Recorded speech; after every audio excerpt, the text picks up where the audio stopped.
गांव के किनारे एक छोटी सी मिट्टी की झोपड़ी थी। उसी झोपड़ी में बूढ़ी माँ रहती थी, सफ़ेद बाल, कांपते हाथ और आंखों में बीते जमाने की यादें। यही घर उसका संसार था। यहीं उसने अपने बच्चों को पाला था, जो अब शहर में कहीं खो गए थे। एक सुबह अचानक जमीन कांपने लगी, धूल का गुबार उठा और सामने आ गया जेसीबी।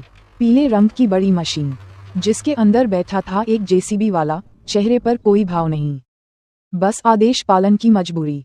बूढ़ी माँ लाठी टेकती हुई बाहर आई, कांपती आवाज में बोली, बेटा थोड़ा रुक जा, यही तो मेरा सब कुछ है। लेकिन मशीन नहीं रुकी। जेसीबी का पंजा आगे बढ़ा और पहला वार हुआ।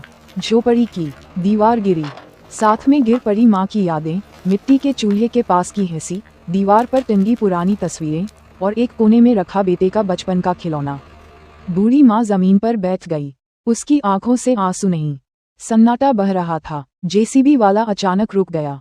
उसकी नज़र माँ पर पड़ी, नंगे पैर, फटी साड़ी और टूटे घर के बीच बैठी एक लाचार औरत।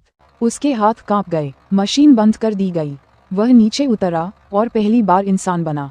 माँ, मुझे माफ़ कर दो, इतना कहकर उसने माँ के पैरों के पास बैठकर सिर झुका लिया। घर तो टूट चुका था, पर उस पल एक दिल जाग गया था। माँ ने धीरे से उसके सिर पर हाथ रखा और बोली, बेटा घर फिर बन जाएगा, बस इंसानियत जिंदा रहनी चाहिए।